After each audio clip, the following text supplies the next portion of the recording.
Moi j'ai été élevé à Bellegarde, dans les alentours.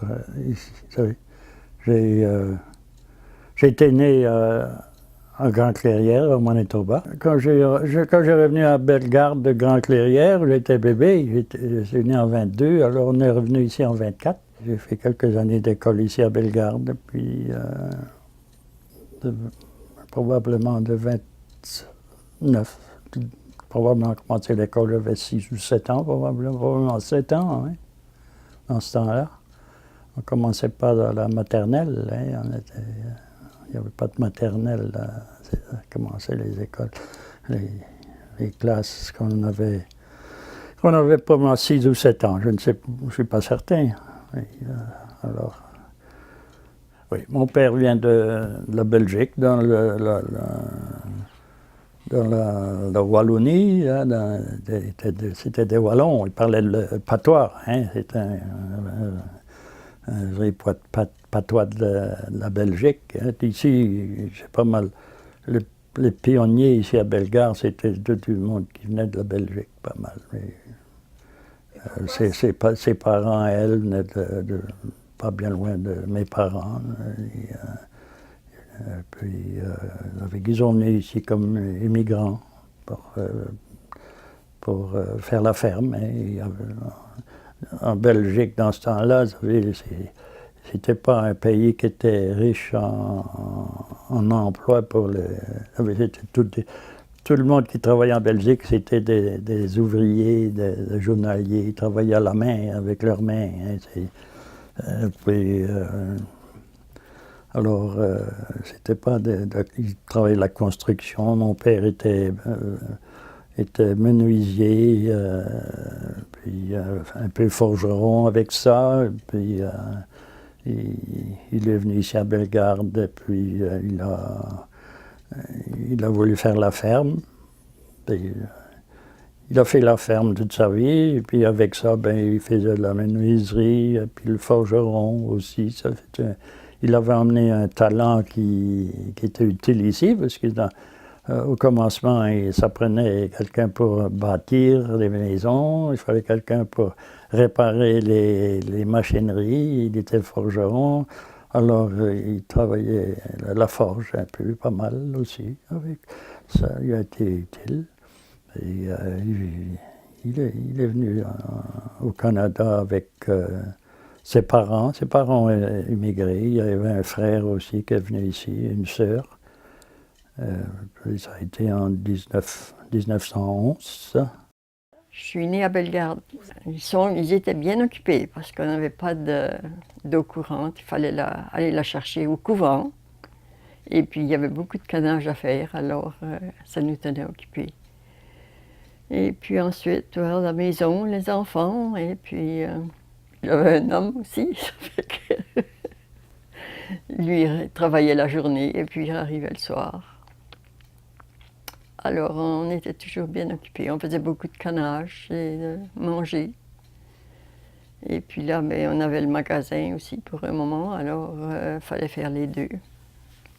Mais on en sortait toujours. Bien, il y a beaucoup des amitiés, tout le monde se connaît, et puis on se rend compte après les messes, ben, tout le monde n'a jamais pressé de retourner. Et puis on se fait des amis, et puis on se visite.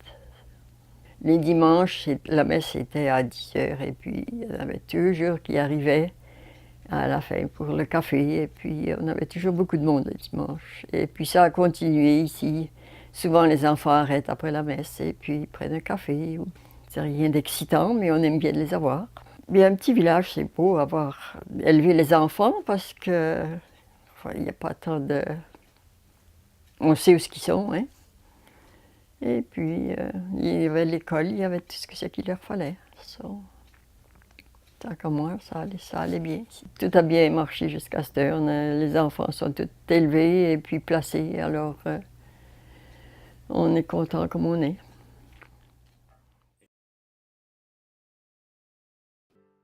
Le patois vient des Ardennes. Oh, ben, d'une Saint-Denis, là. Tu crois bien? Et ce n'est encore si bon à causer le patois parce que ne l'ai n'est causé quand just John. Là, vous allez donner ça à un qui parle de patois, il va vous dire que c'est que j'ai dit. J'ai dit que quand j'étais jeune, je ne parlais pas. Bon, j'ai appris à choser, mais je n'ai jamais parlé. Oui.